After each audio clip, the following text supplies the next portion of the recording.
Hi, welcome to ஜியோஜி. ஒரு 5 minutes wait பண்ணுங்கம்மா, இன்னும் start ஆகலை. ஸோ கண்டிப்பாக இன்னும் ஒரு 5 to 10 மினிட்ஸ்க்குள்ள எல்லாரும் ஜாயின்ட் ஆயிடுவாங்க. நம்ம அதுக்குள்ளே கிளாஸும் ஸ்டார்ட் பண்ணிடலாம். ஓகே,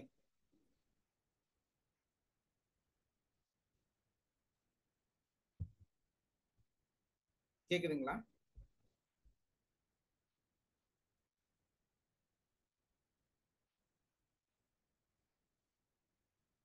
நான் பேசுறது கேட்டுச்சுங்களா உங்களுக்கு?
Recording in progress.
என்னோட வாய்ஸ் கிளியரா இருக்குங்களா? இன்னைக்கு நம்ம எதை பத்தி பார்க்க போறோம் அப்படிங்கிறது யாருக்கா ஐடியா இருக்கா? அதை சொல்ல முடியுமா? அஸ்ஸலாமு சார். வாய்ஸ் சரியா இருக்கு சார். நல்லா இருக்கீங்களா?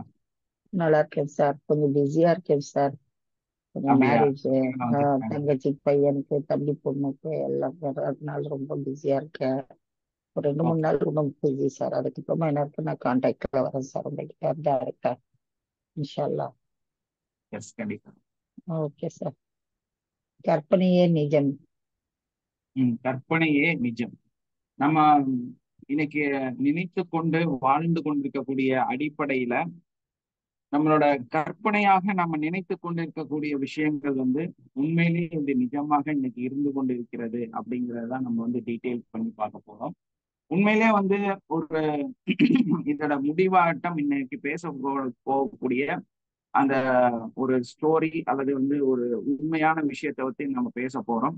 அது என்னன்னு கேட்டீங்கன்னா, கற்பனையாக நீங்க நிஜமாக கற்பனையை நிஜமாக நம்பிக்கொண்டிருக்கக்கூடிய மதத்தை பற்றி தான் சொல்லணும். அதே மாதிரி கலாச்சாரம், இந்த கலாச்சாரமும் மதமும் ஒருங்கிணைந்த ஒரு விஷயத்தை பத்தி தான் இன்னைக்கு நம்ம டீட்டெயிலா பேச போறோம். ஆக்சுவலா இது எந்த அளவுக்கு உண்மையா இருக்கு, எந்த அளவுக்கு நம்மளோட வாழ்க்கையில இந்த கலாச்சார அடிப்படை மாற்றத்தை கொடுத்திருக்குது, நம்ம எல்லாம் இன்னைக்கு எந்த இடத்துல போய் வாழ்ந்துட்டு இருக்கிறோம் அப்படிங்கிற ஒரு பெரிய சீக்ரெட்டை பத்தி பேச போறோம்.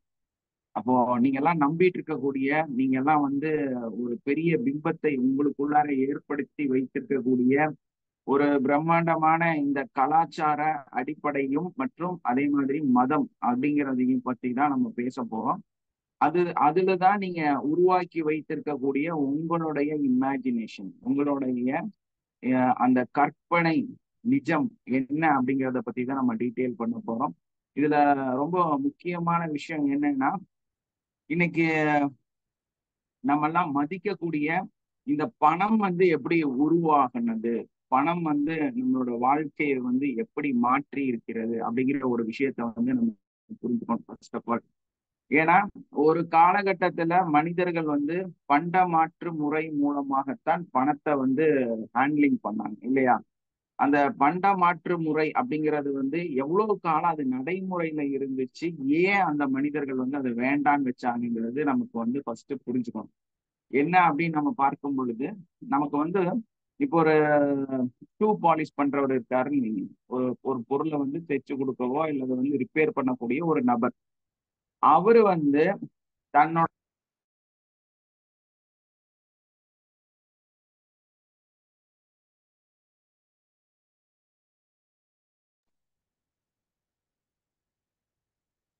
சாரி, இப்போ கிளியரா இருக்கீங்களா? அந்த பண்ட மாற்று முறை மூலமாக தனக்கு வந்து தேவைகளை பூர்த்தி செய்ய முடியுமா அப்படின்னா ஒரு காலகட்டத்துல அது ரொம்ப முடியாத ஒரு நிலையாக இருந்தது. என்ன காரணம் அப்படின்னா, இப்போ ஒரு ஷூ பாலிஷ் பண்றவருக்கு ஒரு ஆப்பிள் தோட்டம் வச்சிருக்கிறது வந்து ஒரு 10 ஆப்பிளை கொடுத்துட்டு நீ எனக்கு செஞ்ச வேலைக்கு இது சரியா போச்சு அப்படின்னு பண்ட மாற்றம் செய்யும் பொழுது அவருக்கு வந்து அது தேவையில்லாத ஒரு பொருளா போச்சு. என்ன காரணம் அப்படின்னா, அவர்கிட்ட ஆல்ரெடி நிறைய ஆப்பிள் இருக்கு சாப்பிட்றதுக்கு. ஸோ திரும்ப பார்த்தோன்னா வாங்கி வச்சு அது கெட்டு போயிடும் இல்லையா? அப்ப அந்த கெட்டு போயிருச்சுன்னா அவரு கெட்டு போற ஒரு பொருளை தன்னோட உழைப்புக்காக வாங்கி சேமிச்சு வைப்பாரா? ஆனா வந்த நபர்கிட்ட வெறும் ஆப்பிள் மட்டும்தான் இருக்கு. அப்போ யார் வந்து அழுகாத ஒரு பொருளை கொடுத்தாங்களோ அவங்க பொருளை தான் அவங்க வாங்கி வைக்க வேண்டிய சூழ்நிலை இருந்துச்சு. எல்லா மனுஷங்கள்கிட்டையும் எல்லா மனிதர்களிடத்தையும் அந்த அழுகாத பொருள் இருக்குதா அப்படின்னா இருக்காது கண்டிப்பா. அவங்க கிட்ட என்ன பொருள் அன்றைக்கு கையில இருக்குதோ அதை வச்சுதான் அவங்க வந்து செய்ய வேண்டியதா இருந்துச்சு. அந்த அடிப்படையை மாற்றி அமைச்சதுதான் காயின்ஸ்.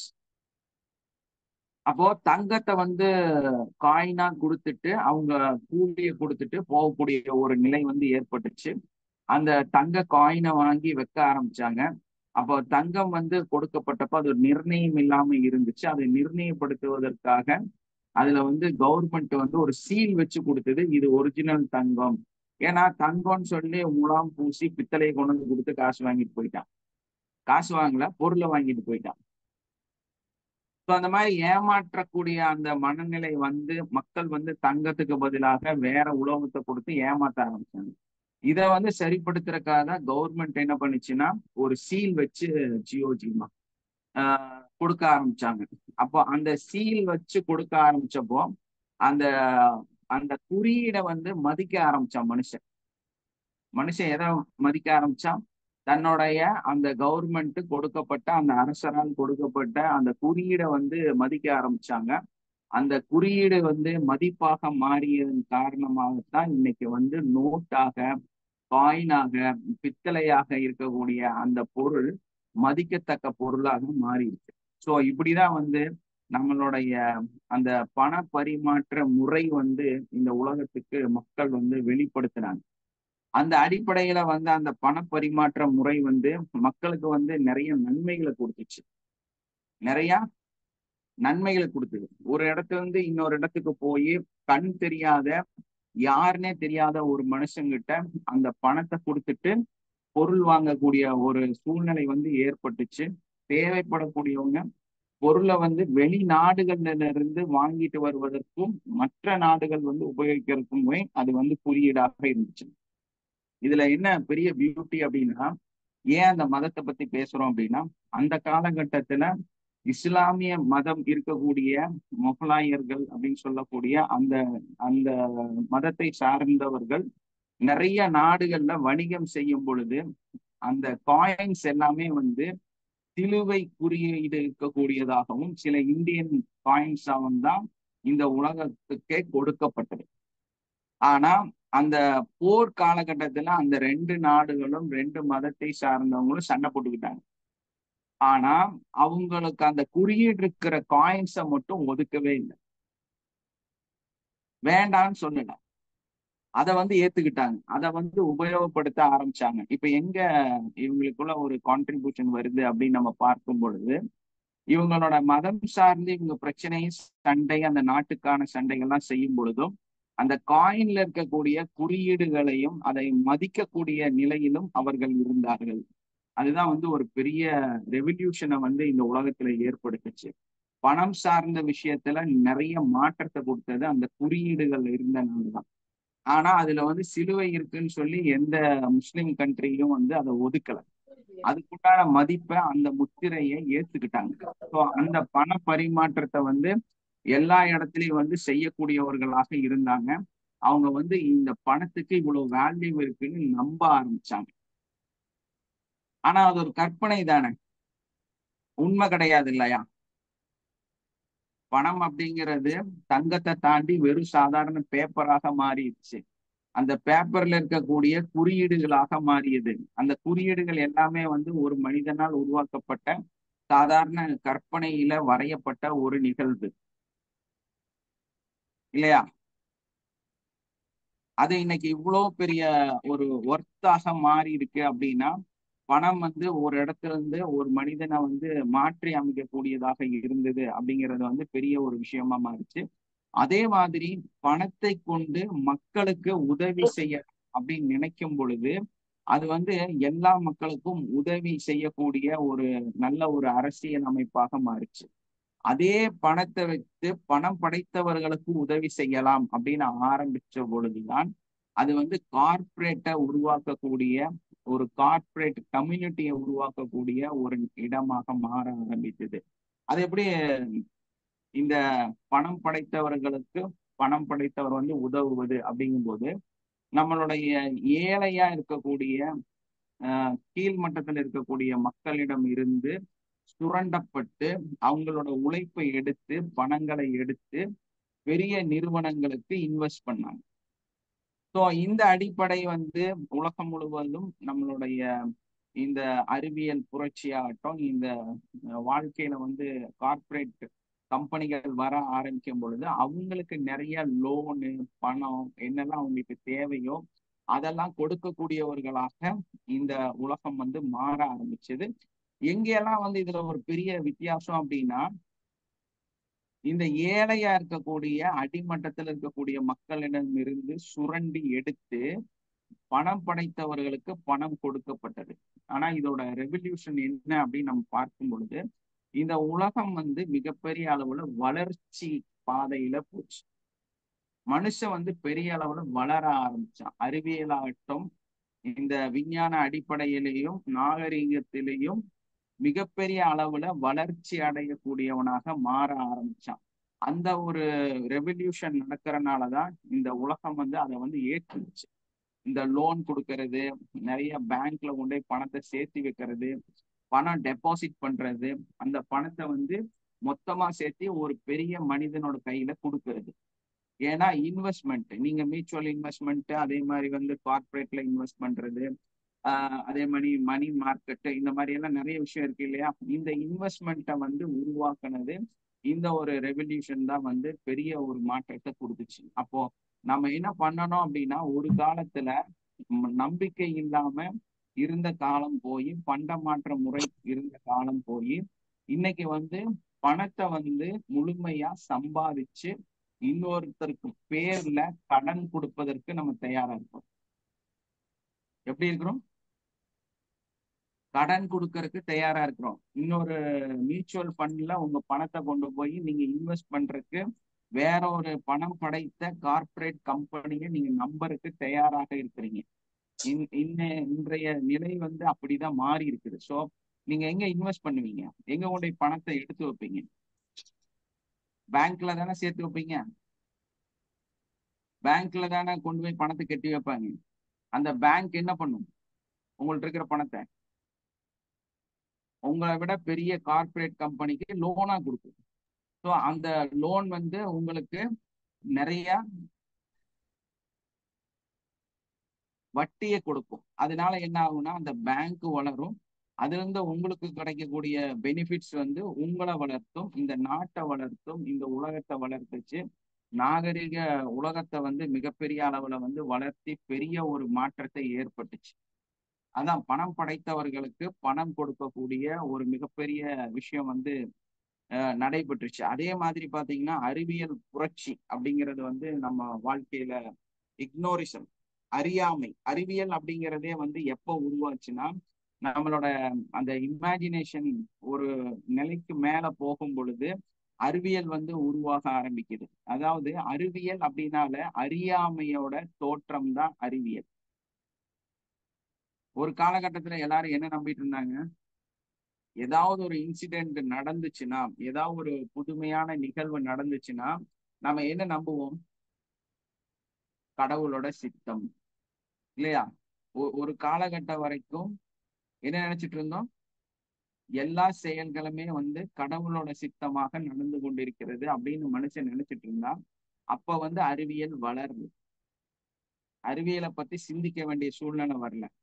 அது வந்து எனக்கு தெரியல, அது எப்படி நடந்ததுன்னு எனக்கு தெரியல அப்படின்னு சொல்லி சந்தேகப்பட ஆரம்பிச்சா அந்த ஒரு காலகட்டத்துலதான் வந்து அறிவியல் அப்படிங்கிறது மனிதன் வந்து சிந்திக்க ஆரம்பிச்சு அந்த சிந்தனை மூலமாக இந்த உலகத்துக்கு நிறைய நன்மை தரக்கூடிய பொருளை வந்து கண்டுபிடிக்க, புது புது விஷயங்களை வந்து கண்டுபிடிக்க ஆரம்பிச்சாங்க. என்ன பண்றாங்க? அத வந்து ஒரு கதையாக நினைக்கிறதை விட, ஒரு மூட நம்பிக்கையாக நினைப்பதை விட இது அறிவியல் என்று நினைக்க ஆரம்பித்தார்கள். அதை வந்து ஒரு மேக்ஸா கணக்கு போட்டாங்க, ஒரு கணிதமாக பார்க்க ஆரம்பிச்சாங்க. எப்படி வருது, எப்படி போகுது, நியூட்டன் லா அப்படியெல்லாம் வந்து எல்லா வினைகளுக்குமே வந்து எதிர்வினை இருக்கும் அப்படிங்கிற அடிப்படையில வந்து ஒரு அறிவியல் மாற்றத்தை வந்து மனுஷன் வந்து சிந்திக்க ஆரம்பிச்சான். அந்த ஒரு முன்னேற்றம் தான் இன்னைக்கு வந்து அறிவியல் கலாச்சாரத்தை வந்து நமக்கு கொடுத்திருக்கு. இந்த அறிவியல் கலாச்சாரம் வந்து அறிவியலை மட்டும் தரல, அரசியலையும் சேர்த்தி கொடுத்துச்சு. என்ன பண்ணுச்சு? அரசியலையும் நமக்கு சேர்த்தி கொடுத்தது.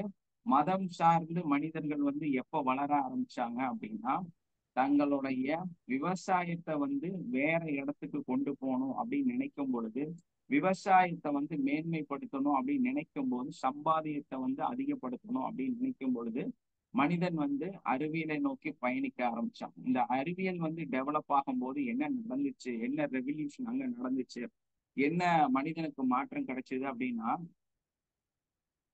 ஒரு மனிதன் அந்த விவசாயம் செஞ்சு அதுல கிடைக்கக்கூடிய பொருள்கள்ல 90% தன்னோட தேவைக்காகவே சரியா போச்சு. இப்போ ஒரு பயிர் பண்றாங்க அப்படின்னா அந்த பயிர்கள்ல வந்து 90% அந்த நாட்டை, அந்த இடத்தை சார்ந்தவர்களுக்கு யார் பயிர் செஞ்சாங்களோ அவங்களுக்கே உபயோகமா போச்சு. மற்ற யாருக்கும் வெளிநாட்டுக்கு வந்து கொடுக்கக்கூடிய சூழ்நிலை வந்து வரல.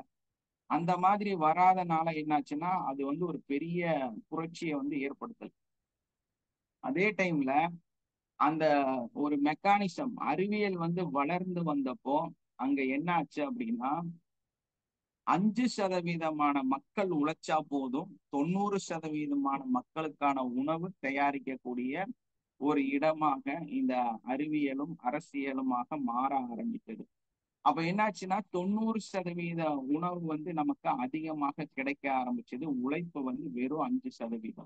அப்ப அந்த 100%த்துல உழைக்கக்கூடிய 5% மக்களுக்கான 5% உணவு கொடுத்தது போக பாக்கி 95% உணவு வந்து மிச்சமாக ஆரம்பிச்சது. அதை எப்படி உங்கள்கிட்ட விற்கிறது அப்படின்னு ஒரு கவலை வந்து கார்ப்பரேட் கம்பெனிக்காரங்களுக்கு, மிகப்பெரிய ஆஹ் அந்த பிசினஸ் பீப்புளுக்கு வந்து சங்கடம் ஏற்பட்டுச்சு. என்னன்னா அரசியல் அறிவு வந்து வளர்ந்து அறிவியல் வந்து மிகப்பெரிய உச்சத்தை அடைந்த பொழுது அந்த பொருளாதார விஷயத்துல உற்பத்தியில பெரிய புரட்சி ஏற்பட்டப்போ எப்படியாவது உங்ககிட்ட அந்த பொருளை விற்கணும், இல்லையா? ஏன்னா 95% தேவைக்கு உபரியாகவே இன்னைக்கு உணவுகள் வந்து தயாரிக்கப்படுகிறது. அப்ப அதை வந்து உங்கள்கிட்ட விற்கணும் அப்படின்னா உங்களுக்கெல்லாம் ஒரு புது கொள்கையும் ஒரு புது மதத்தையும் கொடுக்கணும். ஏன்னா உங்களுடைய பழைய மதம் என்ன சொல்லுது அப்படின்னா, நீ உனக்காக வாழாதே, சுயநலமாக வாழாதே, சுயநலமாக நீ வாழுவது உனக்கு நீயே வந்து இந்த கடவுளுக்கு செய்யக்கூடிய துரோகம் அப்படின்னு வந்து சொல்லிட்டு இருந்தாங்க. சோ அந்த அடிப்படையை வந்து முழுமையாக மாற்றி அமைச்சா மட்டும்தான் உங்களால அந்த பொருளை விற்க முடியும். அந்த 95% பொருளை வந்து உங்ககிட்ட வித்து பணமாக மாற்ற முடியும். ஏன்னா இருந்த பணக்காரன்லாம் எப்படி இருந்தானா தான் நிறைய செலவு பண்ணக்கூடியவர்களாகவும் ஏழைய வந்து பணத்தை சேர்த்து வைக்கிறவங்களாகவும் இருந்தாங்க. இன்னைக்கு வந்து அதை எப்படி மாத்திட்டாங்க அப்படின்னா, பணம் படைத்தவர்கள் வந்து கரெக்டான இடத்துல இன்வெஸ்ட் பண்றாங்க, மேனுஃபேக்சரிங் அறிவியலையும் வளர்த்துறாங்க, இந்த நாட்டையும் இந்த உலகத்தையும் புதிய பரிமாணத்துக்கு கொண்டு போறாங்க. அதே டைம்ல ஏழைகள் வந்து அதிகமாக செலவு செய்யக்கூடியவர்களாக மாற்றிட்டாங்க. இந்த விஷயம் வந்து உங்களுக்கு எப்படி சொல்லணும் அப்படின்னா, இது வந்து நான் இதுக்கு முன்னாடி பேசும்போது நிறைய டைம் சொல்லியிருக்கேன். ரொமாட்டிசம், அதாவது நம்மளோட ரொமான்டிக்காக கஸ்டமைசேஷன் நம்ம பண்ணக்கூடிய கஸ்டமைசிசம் சொல்லி ஒரு விஷயத்த வந்து உங்களுக்கு ஆல்ரெடி வேற இதுல நான் பேசியிருக்கிறேன்.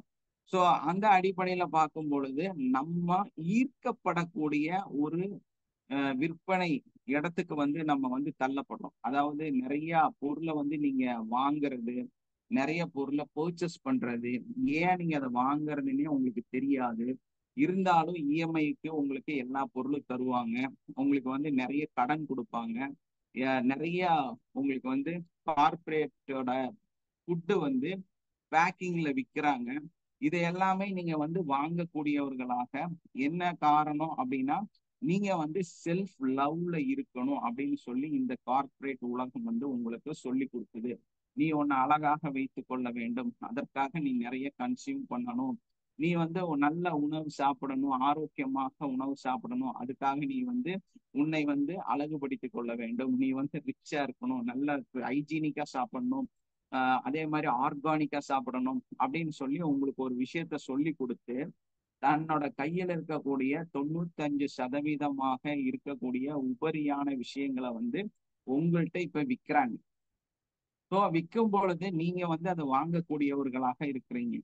அப்ப அந்த கார்பரேட் சமூகம் அன்றைக்கு வந்து ஆட்சி செய்த அரசியல் சார்ந்த அரசர்கள் செய்த அதே வேலையை இன்றைய மதம் சார்ந்த அன்னைக்கு மதத்தை கொண்டு நம்மளை வந்து கட்டுப்படுத்திய சுயநலமாக வாழக்கூடாது, எல்லா மக்களுக்கும் கொடுத்து வாழணும் சொல்லப்பட்ட அந்த எல்லா விஷயத்தையும் கண்டி அதை அப்படியே வந்து ஒரு தலைகீழா மாத்தி என்ன பண்ணிட்டாங்க அப்படின்னா, இன்னைக்கு அவர்களுக்கு அதே விஷயம் மாத்தி செஞ்சா மட்டும்தான் அவங்க வந்து அன்னைக்கு செலவு பண்ணாங்க, இன்னைக்கு வந்து நீங்க செலவு பண்ணணும், அவங்க வாங்கி பணத்தை அடுக்கி வைக்கணும்.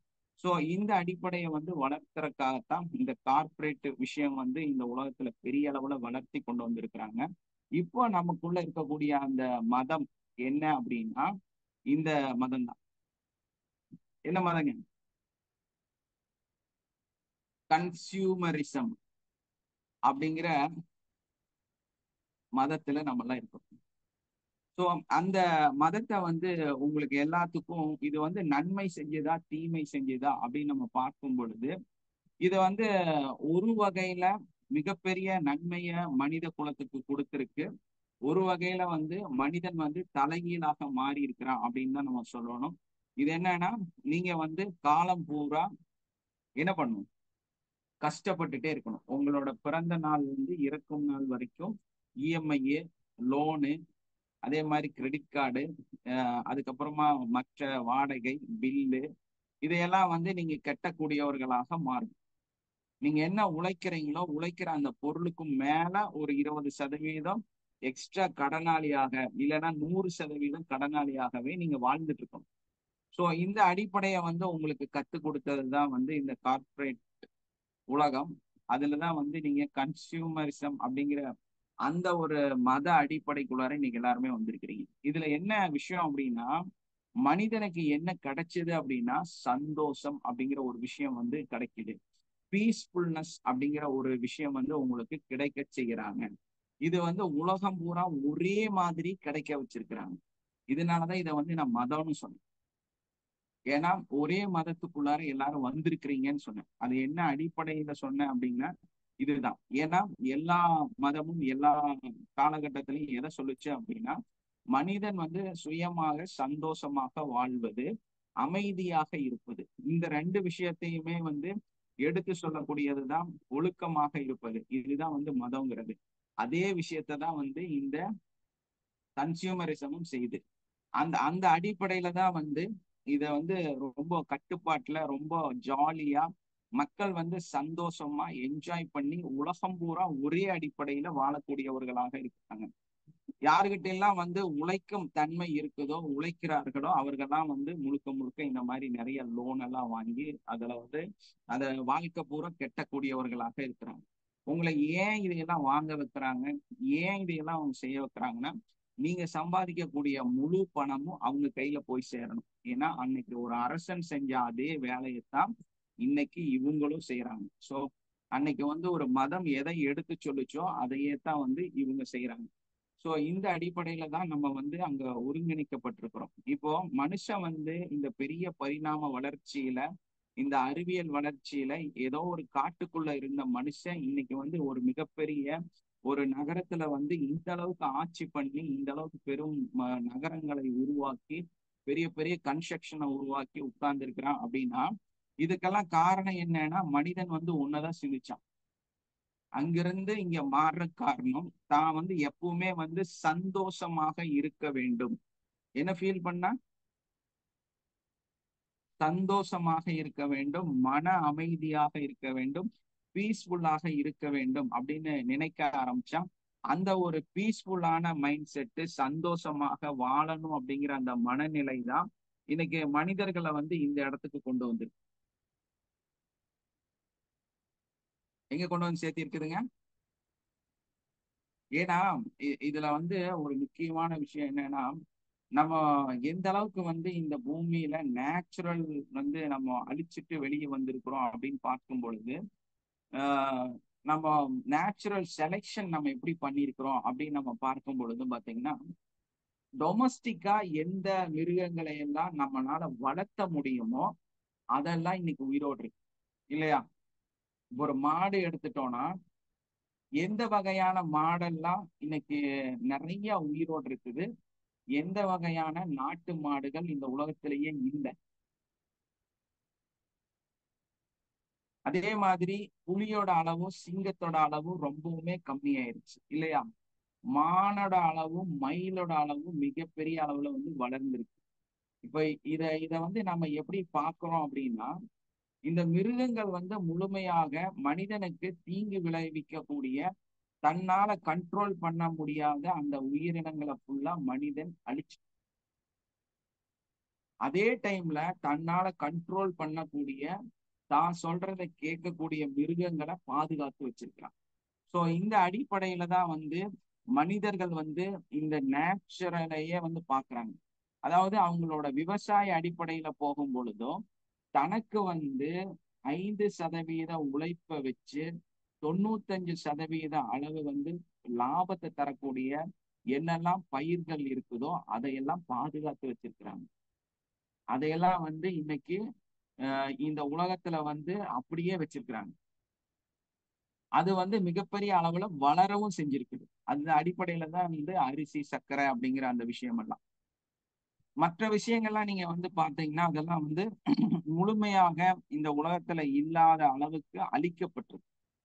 எதெல்லாம் வந்து பெரிய அளவுல சின்ன ஒரு செலவுல ஒரு பெரிய லாபத்தை கொடுக்கக்கூடியதாக இல்லையோ அந்த விஷயம் எல்லாமே வந்து அந்த விவசாய அடிப்படை வந்து முழுமையாக அழிக்கப்பட்டு எதெல்லாம் வந்து அதிகமான லாபத்தை கொடுக்குதோ அந்த ஒரு சிஸ்டமேட்டிக் குள்ளார நம்ம வந்துட்டோம்.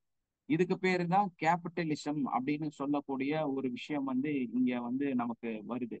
இந்த அடிப்படையில பார்க்கும் பொழுது நம்ம வந்து வெறும் 5% உழைப்பை கொடுத்து 90% லாபத்தை எடுக்கக்கூடியவர்களாக மாறிக்கும் இல்லையா? அப்படிதானே? அப்ப அந்த 95% வந்த லாபத்தை உங்க கையில மாத்தி உங்களுக்கு வந்து நீங்க வந்து அதை உபயோகிக்கணும், அதை முழுமையாக வந்து பயன்படுத்தணும். அந்த பயன்படுத்துறதுக்கு உங்களையெல்லாம் ஒரு வகையில மாத்தணும். அந்த அந்த சூழ்நிலையும் அந்த இடத்தையும் உருவாக்கினா மட்டும்தான் இந்த உலகத்துல நீங்க எல்லாரும் சேர்ந்து நிறைய பணத்தை வந்து சம்பாதிச்சு அதை வந்து கார்ப்பரேட் நிறுவனங்களுக்கு கேபிட்டலிசம் செய்யக்கூடிய அந்த கொள்கை உடையவர்களுக்கு அதை வந்து நீங்க கொடுக்கக்கூடியவர்களாக நீங்க மாறுவீங்க.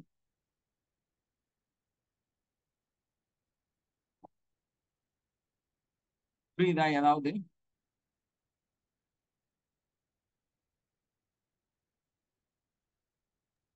புரியுதா?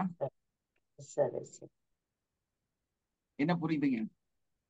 ஏன்னா நிறைய அரசியல் சார்ந்தும் இந்த பரிணாம வளர்ச்சியை சார்ந்தும் இந்த மனிதன் வந்து மாறி இன்னைக்கு வாழ்ந்துட்டு இருக்கிற வாழ்க்கையை பத்தியும் நம்ம வந்து நிறைய பேசிட்டேன் நான். ஸோ இதுல உங்களுக்கு என்ன புரிஞ்சிருக்கு, என்ன உங்களால வந்து உணர முடியுது?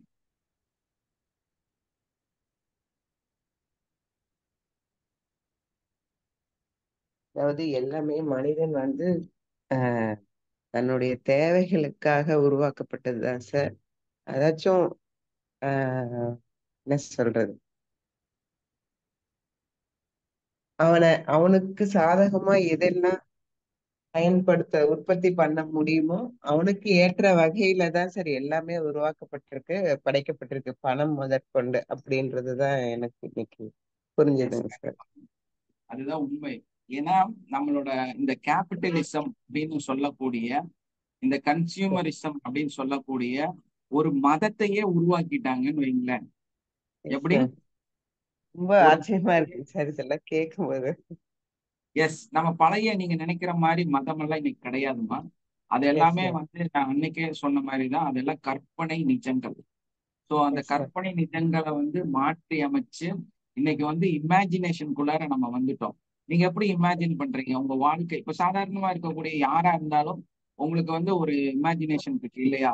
என்ன, நம்ம வந்து எப்படியாவது வந்து வாழ்க்கையில முன்னேறணும், நல்ல ஒரு கார் வேணும், நல்ல ஒரு வீடு வேணும், நல்ல ஒரு அமைதியான சந்தோஷமான ஒரு வாழ்க்கை வேணும் அப்படின்னு நீங்க எதிர்பார்க்கிறீங்கல்ல?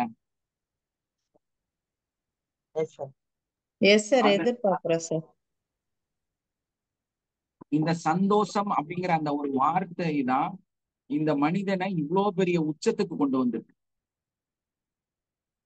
அப்போ அந்த இன்னைக்கு வந்து இதுல இன்னொரு பெரிய விஷயம் பாத்தீங்கன்னா, பயங்கரமான சீக்ரெட்டு, இன்னைக்கு எந்த நாடுகளுக்கு இடையிலுமே வந்து ஒரு போர் கிடையாது இல்லையா? போருங்கிற ஒரு யுக்தியே கிடையாது. அதை வந்து வெறுக்கிறாங்க, அதை வந்து ஒதுக்குறாங்க. சரி, இதுக்கு வந்து ஒரு உண்மையான காரணம் அப்படின்னு நம்ம பார்க்கும் பொழுது, ஒரு அணுகுண்டு கண்டுபிடித்து வைத்த நாட்டை மற்ற நாடுகள் பார்த்து பயந்து நடுங்குறாங்க இல்லையா? இது வந்து தவறா சரியா அப்படின்னு பார்த்தோம்னா, இது நமக்கு நன்மை பயத்திருக்கா அப்படின்னா, இந்த உலகத்துக்கே நன்மை பயத்த ஒரு விஷயம் என்ன அப்படிங்கும் பொழுது அணுகுண்டு கண்டுபிடிப்புதான். எல்லா நாடுகளும் பயப்படுது அப்படிங்கறது ஒரு விஷயம் இருந்தாலும், அந்த ஒரு அணுகுண்டு இந்த உலகத்துல எதிரிகளே இல்லாத ஒரு உலகத்தை உருவாக்கியிருக்கு. நட்பு பாராட்டக்கூடிய ஒரு மனநிலையை கொடுத்திருக்கு. ஏன்னா ஒரு இந்தியாவை பார்த்து சீக்கிரமா ஓடி வந்து யாரும் வந்து குண்டு போட்டுற முடியாது. ஏன்னா இந்தியா நினைச்சதுன்னா நிமிஷத்துல அந்த நாட்டையே இல்லாம பண்ணிரும். ஏன்? நம்ம கிட்டயும் அணுகுண்டு இருக்கு. ஸோ அவ்வளவு பெரிய ஒரு பவர்ஃபுல்லாக இந்த விஷயத்த வந்து எல்லா நாடுகளும் பயப்படக்கூடிய, அச்சத்தை தரக்கூடிய ஒரு விஷயமாக அந்த அணுகுண்டு இருந்தாலுமே, இதுல என்ன மாறிடுச்சு அப்படின்னா, இப்ப எந்த நாடு வந்து போருக்கு வராது. என்ன காரணம் அப்படின்னா, இந்த கன்சியூமரிசம் அப்படின்னு சொல்லக்கூடிய கேபிட்டலிசம் அந்த விஷயத்த வந்து மக்கள் வந்து பயன்படுத்துறதுனால அந்த நாடுகள்ல உருவாக்கக்கூடிய 95% பொருளை எங்க கொண்டு விற்பாங்க? அவங்க நாட்டுக்குள்ளாரையும் வித்துற முடியுமா? முடியாது இல்லையா? அப்ப எங்க கொண்டு வந்து விற்கணும்? மற்ற நாடுகள்ல தான் விற்கணும். இப்போ சைனா வந்து நம்ம மேல போர் எடுக்கணும்னு நினைச்சாலே அவன் செய்ய மாட்டான். ஒரு கட்டத்துல வந்து மன்னிப்பு தான் கேட்பான். சாரி, சரியா சண்டை பிடிக்கிற நோக்கம் தாங்க சார் இது. ஏன் சண்டை பிடிக்கிற நோக்கம் தான் யுத்தத்துக்கே காரணங்க. தன்னுடைய பொருளை அதாவது விற்கணும் அப்படிங்கிறதுக்காக. அதாவது நாட்டை பிரிக்கும் போது என்ன செய்வாங்கன்னா, சார்பு முதலாளிகள், தரகு முதலாளிகள் அப்படின்னு சொல்லி பிரிப்பாங்க. நான் சொல்ற புரியுதுங்களா ஐயா? புரியுதுங்க, சொல்லுங்க. இல்ல, அந்த மாதிரி வந்து சண்டை பிடிக்கிற வேலை இன்னைக்கெல்லாம் யுத்தம் செய்யணும் இது ஒண்ணுங்கிறலாம் நோக்கம் கிடையாதுங்க. ஆமா, மற்ற நாட்டு சார்ந்து இருக்கணும். அதாவது காலனி ஆதிக்கம் செஞ்ச அதே சூழ்நிலை இன்னும் நடந்துட்டு இருக்குது. அதுதான் கேபிட்டலிசம். அதை வந்து இங்கிலீஷ்ல சொல்றதுன்னா அப்படிதான் சொல்லுவாங்க. அதாவது அத மக்கள் வந்து என்ன பண்ணாங்க அப்படின்னா, இன்னைக்கு அந்த போர் எடுக்காம இருக்கிறதுக்கு காரணமே என்னன்னா, தன்னுடைய அந்த ப்ராடக்டை இந்தியால விற்கும். ஏன்னா நாளைக்கு நம்ம பார்த்து வேண்டான்னு சொல்லிட்டோம்னா அவன் முடிஞ்சான் இல்லையா? அந்த 95% உருவாக்கின பொருளை எங்க கொண்டு போய் விற்பாங்க? சோ அந்த ஒரு மனநிலையை ஏற்படுத்தி வச்சிருக்கிறதுனாலதான் எல்லா நாடுகளுமே வந்து ஒரு நல்லிணக்கத்துல வாழக்கூடியவர்களாக நம்ம வாழ்ந்துட்டு இருக்கிறோம். புரியுதுங்களா? அன்னைக்கு சுயநலம் எல்லாம் தப்புன்னு சொன்னவங்க தான் இன்னைக்கு வந்து செல்ஃப் லவ்வோட வாழுன்னு சொல்ல ஆரம்பிச்சிருக்காங்க. எல்லா நாடுகள்லயுமே லவ்வ வந்து மக்களுக்கு இடையில ஏற்படுத்தணும்னு சொல்றாங்க. இதுக்கு காரணம் என்னன்னா இதுதான். எப்படி? இதுக்கு காரணம் என்னங்க? இதுதான் காரணம். இதனாலதான் வந்து எல்லாருமே வந்து செல்ஃப் லவ்வோட இருக்கணும். ஏன்னா இது வந்து ஒரு நிறைய மாற்றத்தை கொடுத்துருக்கு மக்களுக்கு இடையில. ஒரு காலகட்டத்துல வந்து நிறைய பேர் வந்து போர்கள்னாலையும் நோய்கள்னாலையும் இறந்துட்டே இருந்தாங்க. ஆனா இன்னைக்கு பாத்தீங்கன்னா செல்ஃபா தற்கொலை மட்டும்தான் செஞ்சுக்கிறாங்க. மற்ற சூழ்நிலை, அதாவது போர்னாலேயோ மற்ற விஷயங்கள்னாலேயோ கூட்டம் கூட்டமாக மக்கள் வந்து அழிக்கப்படுவதே கிடையாது. அப்ப இந்த கொடூரமான கொலைகள் அப்படிங்கிறதே வந்து இந்த உலகத்துல வந்து இல்லாத ஒரு சூழ்நிலை வந்துருச்சு. அமைதிங்கிறது வந்து மக்களுக்கு இடையில வர ஆரம்பிச்சிருச்சு. சந்தோஷம் வந்து கிடைக்க ஆரம்பிச்சிருக்கு. சோ இதுக்கெல்லாம் காரணம் வந்து இதுதான். இந்த ஒரு ஆதிக்க முறைதான் வந்து மக்களை வந்து இந்த அளவுக்கு மாத்திருக்குங்கிறது தான் உண்மை. எப்படி?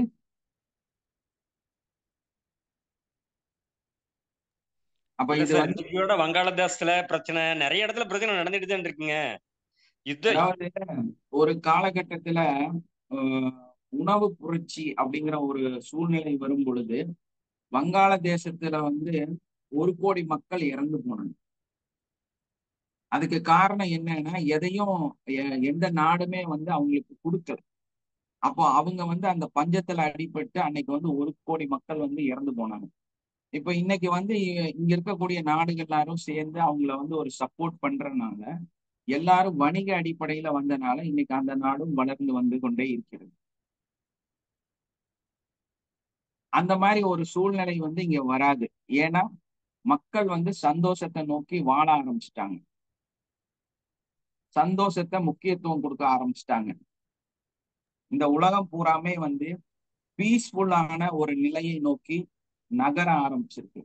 அதுக்கு முழுக்க முழுக்க இந்த கார்ப்பரேட் உலகமும் இந்த கேபிட்டலிசமும் தான் காரணம். சார், மனிதாபிமானம் வளர்ந்துருக்குங்களா? கண்டிப்பா கோவப்படுறவங்களே கம்மியாயிருக்காங்க. அது தெரியுங்களா உங்களுக்கு?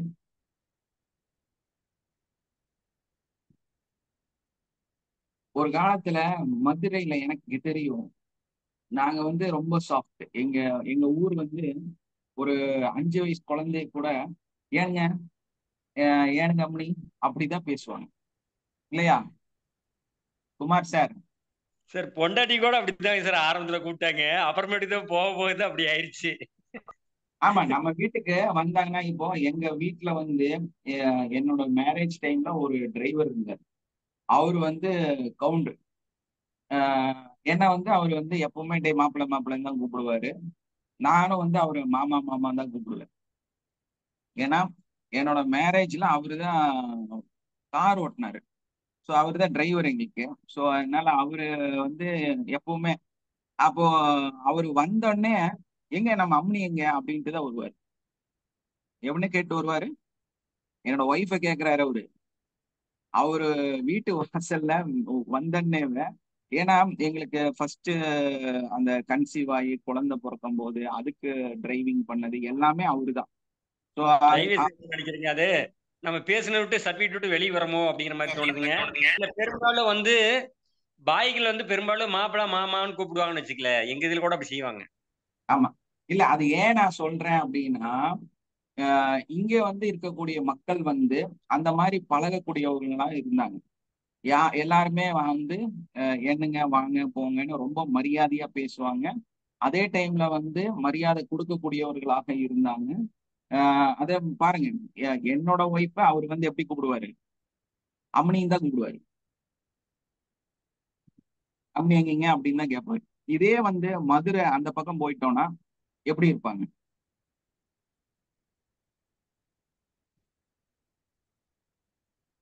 நான் ஊரை தப்பா சொல்லல. இளையாங்குறிச்சி அந்த மாதிரி பகுதியிலிருந்து எங்க கிட்ட வேலைக்கு ஆள் இருந்தாங்க. ஒரு 20 பேர் பக்கம் இருந்தாங்க. அந்த பசங்க எல்லாம் பாத்தீங்கன்னா சின்னதா கோவம் வந்து டக்குன்னு கத்தி எடுத்து குத்திடுவாங்க. அப்படி ஒருத்தன் குத்திட்டான்.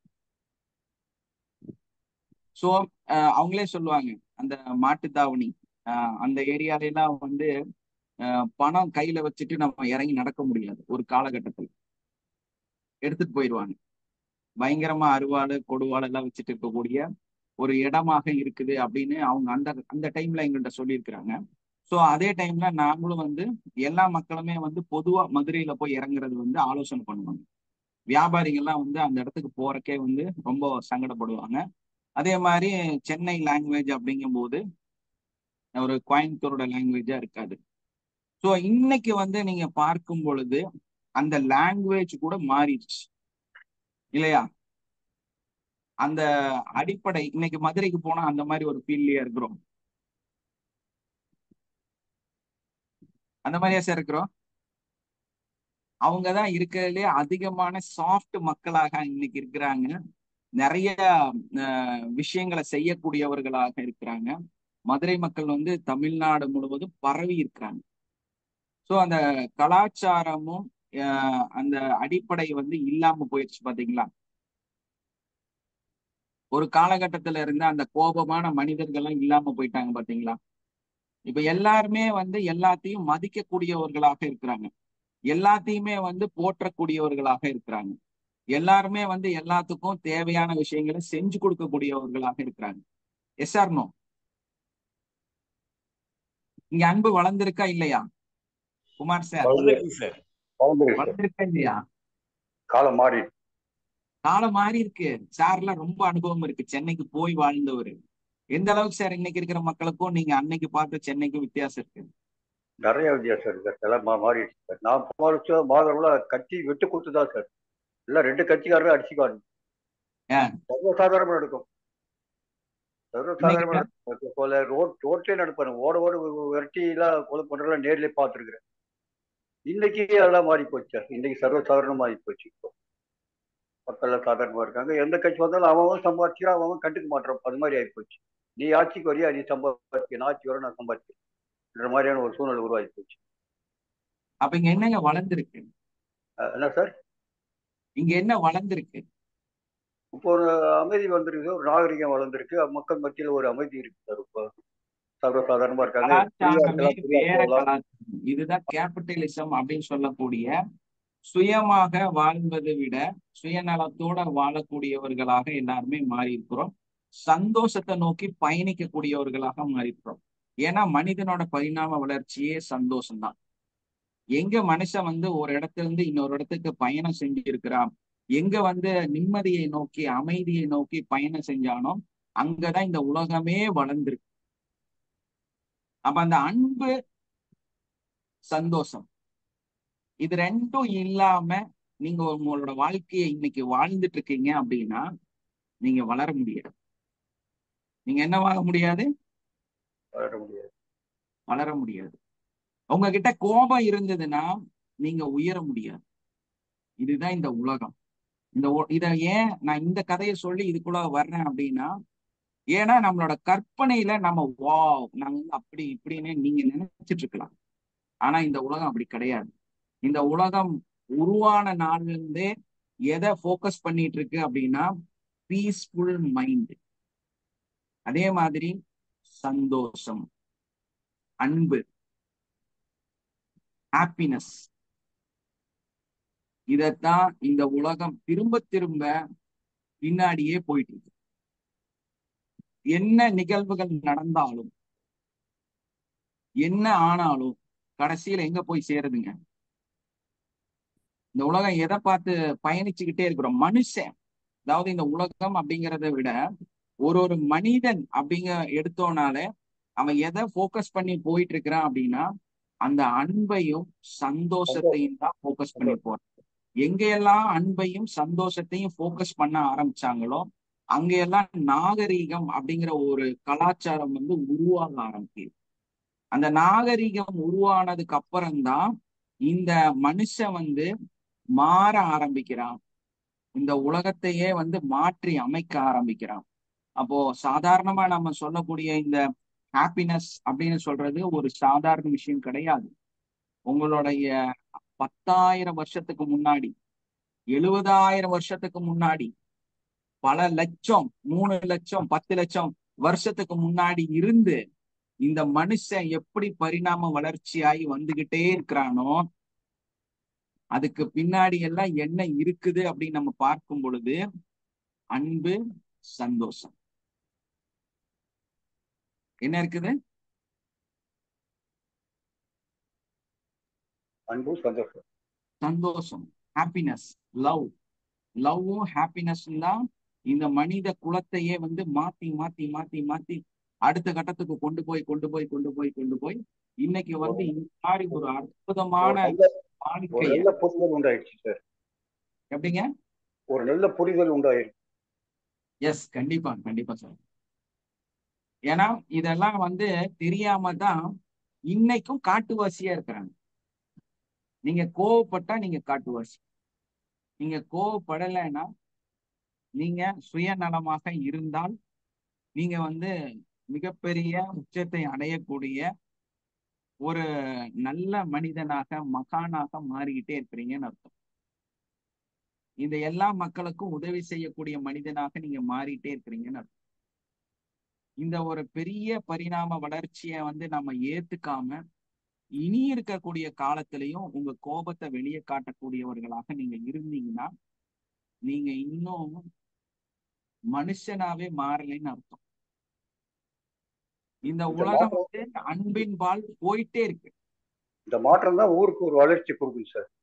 எஸ், இந்த அன்பும் அந்த சந்தோஷமும் தான் வந்து இந்த நாட்டையும் இந்த ஊரையும் இந்த உலகத்தையும் மாற்றி அமைச்சுக்கிட்டே இருக்குது. அந்த வளர்ச்சியை வந்து கொடுத்துக்கிட்டே இருக்குது. அப்போ இந்த வளர்ச்சிய மனுஷன் வந்து சிந்திக்க ஆரம்பிக்கும் பொழுதுதான் இந்த உலகம் வந்து வளர ஆரம்பிச்சது. அந்த சிந்தனையோட முக்கியத்துவம் என்னன்னா தன்னோட சந்தோஷம் அப்படிங்கிற அடிப்படையில தான் எல்லாமே கண்டுபிடிக்க ஆரம்பிச்சான். அங்கதான் அறிவியல் உருவாச்சு, அங்கதான் வந்து அரசியல் உருவாச்சு, அங்கதான் வந்து மதங்கள் உருவாச்சு. எல்லாமே வந்து மனிதனோட அந்த கற்பனையான விஷயங்கள் தான் வந்து, இமேஜினேஷன் தான் வந்து இன்னைக்கு இந்த உலகத்தை வந்து இந்த இடத்துக்கு கொண்டு போயிருக்கு. ஏன்னா தான் சந்தோஷமா இருக்கிறதுக்கு எப்படி இருக்கணும்னு இமேஜினேஷன் பண்ணனா அதை வந்து உருவாக்க ஆரம்பிச்சான். அந்த உருவாக்கம் தான் இன்னைக்கு வந்து இவ்வளவு பெரிய ஒரு மாற்றத்தை இந்த உலகத்துக்கு கொடுத்துருக்கு, இல்லையா? ஏன்னா ஒரு காலகட்டத்துல வந்து சிந்திக்கல, எல்லாமே கடவுளோட சித்தம் நினைச்சிட்டு வாழ்ந்துட்டு இருந்தாங்க. இன்னைக்கு வந்து அப்படி கிடையாது, எல்லாமே அறிவியலாக மாறிவிட்டது. அப்போ வந்து நம்ம பிரபஞ்ச சக்தி எல்லாம் இப்படி சார் அப்படின்னு உங்களுக்குள்ள ஒரு கொஸ்டின் வரலாம். பிரபஞ்ச சக்தியே அன்புதான், இல்லையா? அது அந்த உங்களோட இன்னர் எனர்ஜி அப்படிங்கறது என்ன? பீஸ்ஃபுல்லான மனநிலை, சந்தோஷமா நீங்க இருந்தா பிரபஞ்சத்தோட ஆசீர்வாதம் உங்களுக்கு கிடைக்கும். நீங்க ரொம்ப வைப்ரேஷனா கோபமா இருந்தீங்கன்னா உங்களுக்கு அது கிடைக்குமா? பிரபஞ்ச சக்தியை உணர முடியுமா? நீங்க உங்களுக்குள்ள அதை ரிசீவ் பண்ண முடியுமா? முடியாதுங்க சார். அப்படி என்னவா இருக்கணும்? என்ன சுரூபமாக இருக்கணும்? அன்பும் கருணையுமா இருக்கணும். அன்பின் சொரூபமா இருக்கணும் சார். அதுதான் இந்த பிரபஞ்ச சக்தி அப்படிங்கிறது. அந்த பிரபஞ்ச சக்திக்கு நீங்க மாறணும் அப்படின்னா, அந்த சக்தியை உங்களுக்குள்ள கொண்டு வரணும்னா இதைத்தான் மனுஷன் செஞ்சிருக்கிறான். இந்த எல்லா காலகட்டத்திலையும் அதைத்தான் செஞ்சிருக்கிறான். எப்ப அன்பை தன்னைக்குள்ள இருந்து கொடுக்க ஆரம்பிச்சானோ, எதை வந்து லவ் பண்ண ஆரம்பிச்சானோ, தன்னுடைய வீடு அழகாக இருக்க வேண்டும் நினைச்சா மாளிகையாக மாறுச்சு, இல்லையா?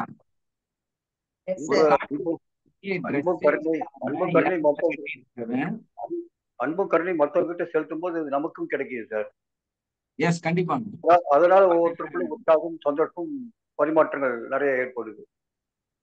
வெறும் இலதலைய கட்டிட்டு இருக்கிற மனுஷன் தான் தங்கக்கூடிய, தான் வைத்திருக்கக்கூடிய தன்னுடைய விவசாய பொருள்களையும் தன்னையும் தான் தங்கக்கூடிய இடத்தையும் விரும்பினான்.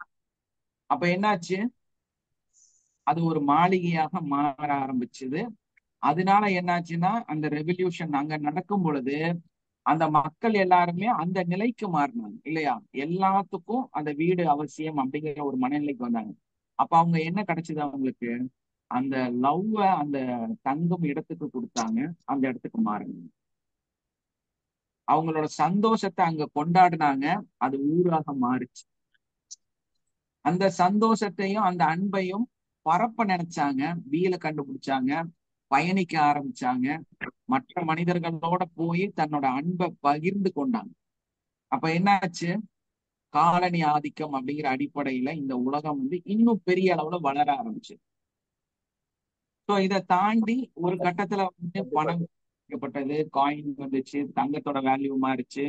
அதுக்கப்புறம் மனுஷன் இது எல்லாமே வந்து ஒரு லவ் இல்லாம எப்படி நடக்கும். ஒரு மனுஷன் வந்து கலிலியோ வந்து அங்கிருந்து இங்க வராரு அப்படின்னா அவருக்கு ஒரு கிரேஸ் இருக்கணும்ல, உள்ளார ஒரு லவ் இருக்கணும்ல. இந்தியாவை போய் நான் பார்த்தே ஆகணுங்கிறது வந்து ஒரு வெறி இருக்குதுன்னா கொலை செய்யறக்கா வருவாரு. வந்திருக்கிறாங்க. அப்ப அவங்களுக்குள்ளார என்ன இருந்துரும், அங்க போய் ஏலக்காய் நல்ல கேஷ் நட்ஸ் எல்லாம் கிடைச்சதுன்னா கொண்டு வந்து நம்மளோட வீட்டை பாதுகாக்கலாம், நம்மளோட நாட்டை உயர்த்தலாம் அப்படிங்கிறத விட வந்து தன்னோட வியாபாரத்தை தன்னோட சந்ததியை வளர்த்தலாம் அப்படிங்கிற அந்த சந்தோஷத்துக்காகத்தான் இங்க வந்தாங்க. ஸோ அதுக்கப்புறம் நிறைய விஷயங்கள் நடக்குவதில்லை. அதுதான் வந்து இந்த நடைமுறை, மனிதனோட நடைமுறையிலையும் அப்படிதான். ஒரு விஷயத்த அழிச்சுதானே நம்ம அடுத்ததுக்குள்ள வர்றோம். ஸோ அந்த பேராசையாக மாறும் பொழுது அங்க வந்து நிறைய பிரச்சனைகள்லாம் வரும். இதுல நிறைய உள் விஷயங்கள்லாம் இருக்கு, நம்ம அவ்வளவு தூரம் போய் பார்க்க வேண்டிய அவசியம் இல்லை. எல்லா இடத்துலயுமே இந்த பயணத்துக்கு பின்னாடி எல்லாத்துக்குமே ஒரு லவ் இருக்கணும் இல்லையா. கண்டிப்பா சார். அப்போ இந்த ஒரு மனநிலை இந்த மனுஷனுக்குள்ள உருவானதுனாலதான் அடுத்தடுத்த கட்டத்துக்கு பயணிக்க ஆரம்பிச்சான், நிறைய விஷயத்த ஏத்துக்கிட்டான். அது மாதிரி நான் சொன்னது இந்த காயின் இருக்குல்ல, அது வந்து சிலுவை போட்ட ஒரு காயின் இல்லையா. இப்போ நம்மளோட நீங்க சாதாரணமா எப்படி நினைச்சு பாருங்களேன், நீங்க வந்து சாமி கும்பிடுறீங்க, உங்களோடது வந்து ஏதாவது ஒரு சாமி வந்து நீங்க வந்து கும்பிடக்கூடியவர்களாக இருக்கிறீங்க. ஆனா ஒரு உருவம் பதித்த ஒரு பொருள், அதுல வந்து வேற மதத்தை சார்ந்த சின்னங்கள்லாம் இருக்குது. அந்த காயினை நீங்க மதிக்கிறீங்கல்ல, இந்த கடவுளை பிரார்த்தனை செய்யற இடத்துலயே கொண்டு போய் முன்னாடி வைக்கிறீங்கல்ல, கடவுளுக்கே அதை போடுறீங்கல்ல இல்லையா. அப்ப அந்த குறியீடெல்லாம் எங்க போச்சு, உங்களுக்குள்ளார ஒன்னே ஒண்ணுதான் இருக்குது, கடவுளுக்கு நான் ஏதாவது செய்யணும்.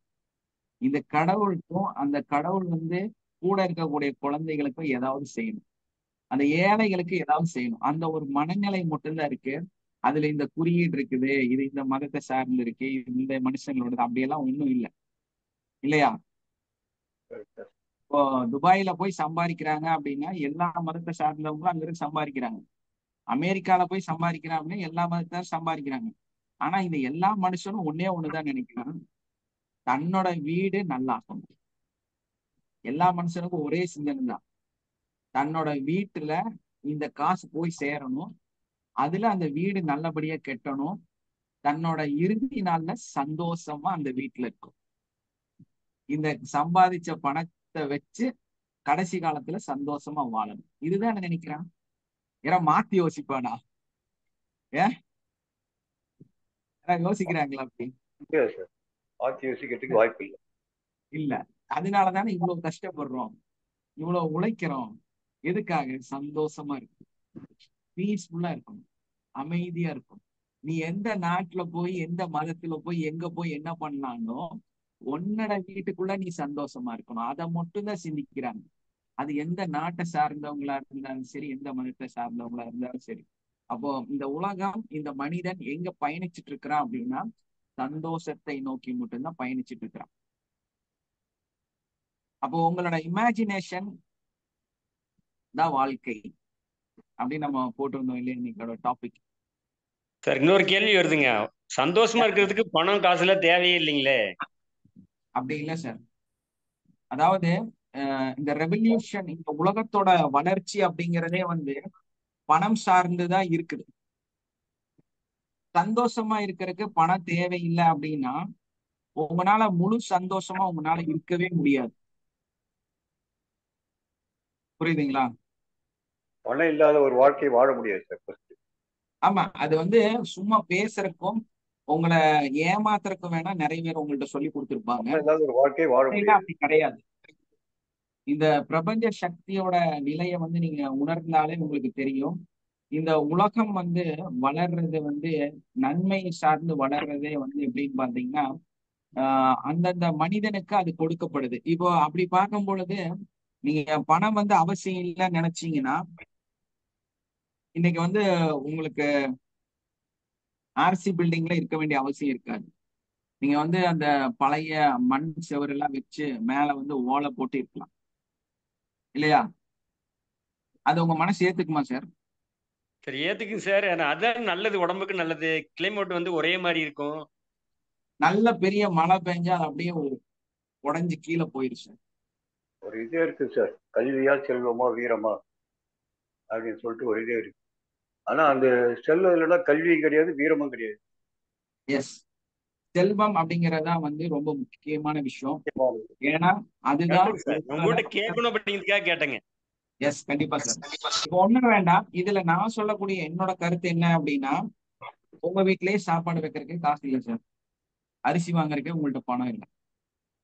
உங்க பக்கத்துல இருக்கக்கூடிய வரக்கூடிய ஒரு நபர் வந்து உங்கள்கிட்ட எதையாவது கேட்கிறாரு, 1 கிலோ அரிசி கொடுங்க, என்னோட வீட்டுல வந்து காசு இல்ல, என்னோட வீட்டுல வந்து கஷ்டத்துல இருக்கிறேன்னு சொல்லி ஒரு கிலோ அரிசி கொடுங்க நான் தரேன்னு உங்கள்கிட்ட கேட்கிறாரு. கடனா கேட்கிறாரு, அரிசி தான் கேட்கிறாரு. உங்களுக்கு நீங்க என்ன கொள்கையில இருக்கீங்களா? பணம் எல்லாம் அவசியம் இல்லை, எனக்கு தேவையானது டெய்லி சம்பாரிச்சு நான் வந்து செலவு பண்ணி சாப்பிட்டுக்குவேன்னு நீங்க 1 கிலோ வாங்கி சாப்பிட்டுட்டு இருக்கிறீங்க. நீங்க நல்ல மனுஷனா சுயநலவாதியா? நல்ல மனுஷன் தாங்கய்யா. உலகத்திலேயே மோசமான கேவலமான சுயநலவாதி நீங்க தான். சார். ஏன் தெரியுங்களா? நீங்க சம்பாதிக்கும் போதே 2 பேத்துக்காக சம்பாதிக்கணும். ஒண்ணு உங்களுக்காக, இன்னொன்னு மற்றவர்களுக்காக. அப்போ ஒருத்தர் வந்து கேட்கும் போது உங்களால கொடுக்க முடியல அப்படின்னா நீங்க ஒரு சுயநலவாதி, நீங்க ஒரு மோசமான ஜென்மம். நம்மளால கொடுக்கணும், எதையுமே கொடுக்கணும், கொடுக்கறதுக்கு நம்ம தயாரா இருக்கணும். உங்களால எதுவுமே கொடுக்கலைன்னா இந்த உலகத்துல நீங்க வாழ்ந்த ஒரு பிரயோஜனம் கிடையாது இல்லையா? நம்மளால முடிஞ்சதை இந்த மக்களுக்கு கொடுக்கணும். அப்படி நினைச்சனால தானே இன்னைக்கு இவ்வளவு பெரிய கார்ப்பரேட் கம்பெனிகள்லாம் வந்திருக்கிறாங்க. இந்த உலகம் வந்து வேற லெவலுக்கு போயிருக்கு. இல்லைன்னா நீங்க காட்டுக்குள்ளேயே தான் இருக்கணும், ரோடெல்லாம் வந்திருக்காது இல்லையா? ஒரு அன்பு பரிமாற்றமே இல்லாம போயிடும். அன்பு பரிமாற்றமே இல்லாம போயிடும். ஏன்னா நீங்க உங்களுக்காக மட்டும்தான் வாழ்றீங்க, அது வாழ்க்கை கிடையாது. நீங்க என்ன பண்ணணும்? நல்ல செலவு பண்ணணும். நல்ல செலவு பண்ணா நீங்க ஜிஎஸ்டி கட்டுவீங்க. ஜிஎஸ்டி கட்டினா அந்த காசு வந்து நாட்டுக்கு வட்டி, அந்த சதவீதம் வந்து ஒரு வரியாக போய் சேரும். அந்த வரி பணத்துல வந்து அங்க இருந்து நீங்க பாருங்க, நல்லா சாப்பிட்டாலே போதும். உங்களுக்காக நீங்க நல்லா சாப்பிட்ட நீங்க வரி பணம் கட்டினீங்கன்னா அந்த நாட்டுக்கு நிறைய விஷயம் போய் சேரும். இப்ப 40% டாக்ஸ் போட்டிருக்காங்கன்னா நீ ஏத்துக்கணும் தான் நான் சொல்றேன். அந்த 40% கெட்டு. ஏன்னா வளர்ச்சி பாதையில போற ஒரு நாடு கொஞ்சம் கஷ்டப்பட்டுதான் மக்கள் வாழ வேண்டியது இருக்கும். அப்ப நீங்க என்ன பண்ணணும்னா எக்ஸ்ட்ரா உழைச்சு அந்த வரியும் சேர்த்து கட்டணும்.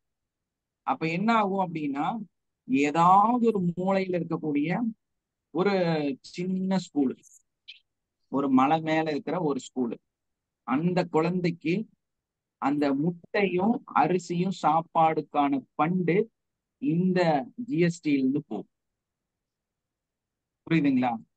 உங்க கண்ணுக்கே தெரியாத ஒரு இடத்துல ஒருத்தங்க பலன் அடைவாங்க. நகரங்கள் வளர்றத மட்டும் பார்க்க கூடாது, மிக மோசமா இருக்கக்கூடிய அந்த வில்லேஜும் இதனால வளரும். இன்னைக்கு அப்படிதான் இந்த நாடு வளர்ந்துருக்கு. புரியுதுங்களா? அப்போ நீங்க வந்து உங்ககிட்ட வந்து யார் என்ன கேட்கிறாங்களோ அதை கொடுக்கணும் அப்படின்னா நீ உழைக்கணும். நீ ஆசைப்படணும், நிறைய விஷயத்த செய்யணும், நிறைய சம்பாதிக்கக்கூடியவராக நீங்க இருக்கணும். நீங்க டபுள் டைம் டாக்ஸ் கட்டுறவரா மாறணும். புரியுதுங்களா? பக்கம் பக்கத்துலயே குடுக்கல் வாங்கல் இல்லைனாக்கா நம்மளால ஆமா, கொடுக்கலன்னா இவன் மோசமான மனுஷன், எதுவுமே கொடுக்க மாட்டான், அவன்கிட்ட கேட்டு புண்ணியம் இல்லை, மோசமான மனுஷன் அப்படின்னு தான் திங்க் பண்ணுவாங்க அக்கம் பக்கத்துல. நீங்க நீங்க வாழ்ந்தே வேஸ்ட். ஆமா, அந்த அத்தனைக்கும் மாதிரி ஒரு ஆசைப்படுங்கிற மாதிரி. அந்த மாதிரி சொல்ல கேட்டு அப்புறம் எப்படி இருக்கணும்? ஆசைப்படு, இந்த உலகத்தை அனுபவி, உங்களுக்காக தான் இந்த உலகமே படைக்கப்பட்டிருக்குது.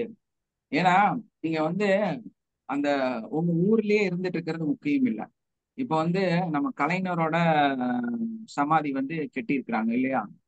போய் பார்க்கணும் அப்படின்னா நீங்க கொஞ்சம் காசு செலவு பண்ணணும். உங்க வீட்டுக்குள்ளேயே உட்கார்ந்துட்டு அங்க இருக்குதுன்னு நினைச்சிட்டு இருந்தோம்னா அது சரியாகுமா?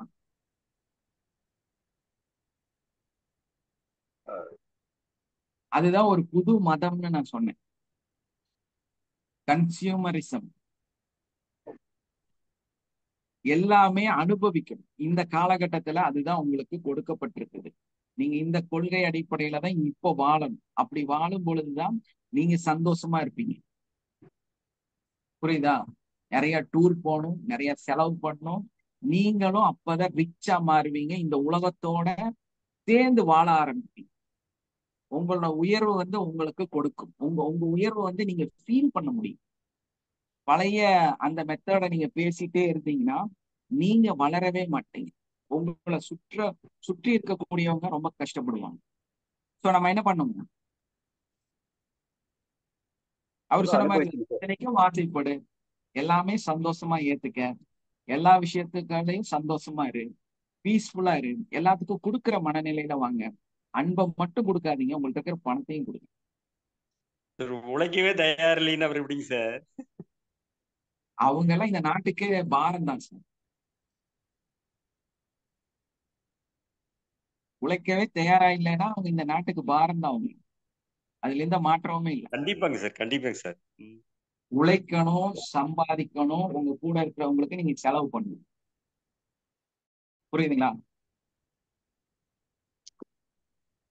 மனசார செலவு பண்ணணும். அதுதான் இந்த உலகம், அதுதான் இந்த அன்போட. ஏன்னா காலம் மாறும் பொழுது காலத்துக்கு தகுந்த மாதிரி நம்மளும் வாழணும். நம்ம இப்ப செலவு பண்ற அந்த நிலையில இருக்கிறோம், அந்த அந்த ஒரு மதத்துல இருக்கோம். சோ இப்ப எல்லாரும் அந்த அடிப்படையில தான் வாழணும். சோ அந்த மாதிரி வாழும்போது நீங்க ஆட்டோமேட்டிக்கா சந்தோஷமா இருப்பீங்க. ஆட்டோமேட்டிக்கா நீங்க என்னவா இருப்பீங்க? உழைக்கவே தயாரா இல்லைன்னா காலம் முழுசும் கஷ்டம் பண்ணணும். கண்டிப்பாங்க. உழைக்க தயாரா இல்லாதவர்கள் இன்றைய உலகத்துல ரொம்ப கஷ்டப்பட்டுட்டே இருப்பாங்க. பீஸ்ஃபுல்லா உங்களால இருக்கவே முடியாது. அதனால நல்லா உழைக்கணும், நல்லா சம்பாதிக்கணும், நல்ல செலவு பண்ணணும், நல்லபடியா நீங்க உங்களை சந்தோஷமா வச்சுக்கணும். வாழ்க்கையை நல்லா என்ஜாய் பண்ணணும். Yes, enjoy your life. அதுதான் இன்னைக்கு உங்களுக்கு கொடுக்கப்பட்டிருக்கக்கூடிய இந்த வாழ்க்கையோட தரம், இந்த வாழ்க்கையோட. ஏன்னா இதை மாறலாம். உங்க ஜென்ரேஷன் இப்படி இருந்ததுன்னா இதுக்கு அடுத்த ஜென்ரேஷன் மாறலாம். அப்பெல்லாம் நம்ம இருக்கிறோமானே சொல்ல முடியாது. இதே நான் பேசின விஷயங்கள் அன்னைக்கு வேற மாதிரி இருக்கலாம். அது மாறக்குண்டான வாய்ப்புகளும் இருக்குது. ஸோ அது நமக்கு தெரியாது. எந்த வருஷத்துல எப்படி மாறப்போகுது நம்மளால தெரியாது. பிரசன்ட் இந்த உலகம் எப்படி இருக்குது அப்படின்னா அன்பு, சந்தோஷம். இவ்வளவு காலமா பயணிச்சதோ அதுலதான் பயணிச்சிருக்குது. சோ இந்த சந்தோஷத்தோட கோட்பாடும் கொள்கையும் மாற்றங்களும் அடுத்த காலகட்டத்துல மாறுமாங்கிறது நமக்கு தெரியாது. மாறுறதுக்கும் நிறைய வாய்ப்புகள் இருக்கு. சரிங்களா? மாறுங்க சார், வாழ்க வளமுடன் சார். எல்லாருமே மாறுவாங்க சார். இந்த அன்பு, பாசம், நேசம் இல்லைன்னா ஊரே சுடுகாடு சார். ஆமா, கண்டிப்பா. அதுலதான் மாற்றமே இல்லை. ஏன்னா அந்த மாதிரி போறதுக்கு வாய்ப்பு கிடையாது. பழைய அந்த ஒரு ரூடான லைஃப் கண்டிப்பா நமக்கு வராது. அதனால யாரும் அதை பத்தி ஃபீல் பண்ண வேண்டியது இல்லை. இன்னைக்கு நீங்க சந்தோஷமா இருங்க, அதான் ரொம்ப முக்கியம். அந்த வாழ்க்கையில மாறி வந்துட்டோம் சார் நம்ம. எஸ், அதுக்குதான் இவ்வளோ பெரிய கதை சொன்னது. கடந்து வந்தாச்சு நம்ம. சார் வாழ்க வளமுடன் சார். வாழ்வதற்கே இன்னையோட கொள்கை என்னங்க? வாழ்க்கை வாழ்வதற்கே. எஸ், வாழ்க்கை வாழ்வதற்கே. அதுதான் நமக்கு ரொம்ப முக்கியம். ஏன்னா சார் எஸ் சார் சொல்லுங்க எக்ஸ்பீரியன்ஸ் அது அனுபவம் ஷேர் பண்ணிட்டாங்க சார். சொல்லுங்க எஸ் கண்டிப்பா. லீனா இது அன்னைக்கு ஜாப்ல ஜாயின் பண்ண போறாங்க சார். வேலை கிடைச்சிருக்கு. Super congratulation super. ரொம்ப ரொம்ப ஹாப்பியா இருக்குங்க சார். எனக்கு முந்தநேத்தா தகவல் சொன்னாங்க ஒரு ஜாப் ஆப்டோமெட்ரிஸ்ட் அவங்க ஐ செக் பண்றது சென்னையில. சரி அவங்க டைமிங் வந்து 12 மணி நேரம் சொல்லியிருந்தாங்க. அதனால முதல்ல அவங்க வேலைக்கு போறது ஆஃப்டர் கொரோனா இப்பதான் சார் போறாங்க வேலைக்கு. அவங்க வேலைக்கு போவாங்களான்றதெல்லாம் ஒரு கனவா இருந்தது எனக்கு. நல்லா இருக்கணும் வேலைக்கு போவோம் அப்படின்னு சொல்லிட்டு. அவங்க மாமியார் வீட்லயும் ஏதோ வேலை செய்யறதுக்கெல்லாம் துப்பு இல்ல, சம்பாதிக்கணும்னு எண்ணம் இல்லை அப்படின்னு எல்லாம் நினைச்சிட்டு இருந்தாங்க அவங்க. அப்புறம் இன்னைக்கு ஜாயின் பண்ண போறாங்க சார். அதான் ஷேர் பண்ணோம். அதுக்கப்புறம் முந்தநேத்து வந்து எங்க ஸ்கூல் விசிட்ல பிஓம் 8:45 வந்துட்டாங்க சார். நான் ஷார்ப்பா 9:10 பிரேயருக்குள்ள போயிட்டேன் நானு. எல்லாம் ஒரு 5 நிமிஷம் கூட லேட் ஆயிருந்தா அவங்க என்ன நினைச்சிருப்பாங்களோ அது நடந்தது. அப்புறம் அவங்க ஃபர்ஸ்ட் விசிட் ஜூன்ல வந்தாங்க. எங்க பிளாக்ல ஜாயின் பண்ண உடனே என்னோட ஸ்கூல் தான் ஃபர்ஸ்ட் வந்தாங்க. வந்த உடனே அவங்க கால் வந்து இடிச்சிட்டாங்க சார். எக்ஸல் தான் ஓட்டிட்டு வந்தாங்க. கால் வந்து இடிச்சுக்கிட்டாங்க.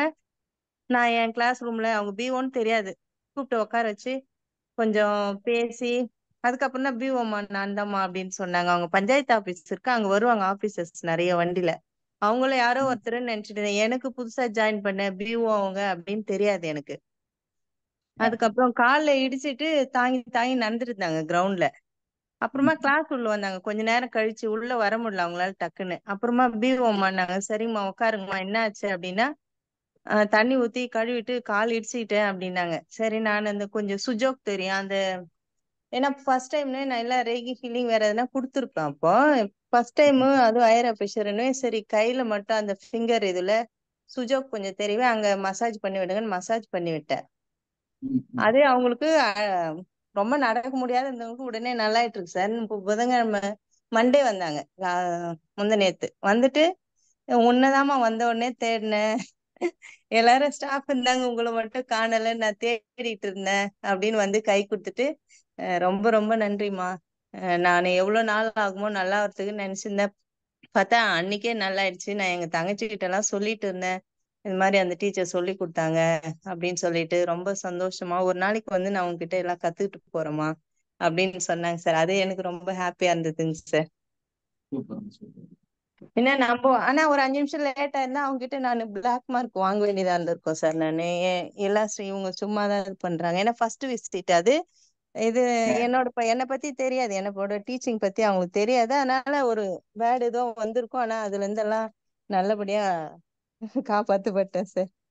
நம்ம டேப்பிங் பண்றதுனால பிரேயர் வச்சுக்கிறதுனால அன்பா இருக்கிறதுனால அவங்க மேல வச்சிருந்த மரியாதைனாலங்க சார் அதெல்லாம். கண்டிப்பா கண்டிப்பா அது எந்த மாற்றமும் இல்லை. அதுக்கப்புறம் இன்னும் 2-3 விஷயம் நான் எழுதி வச்சிருக்கேன் சார்.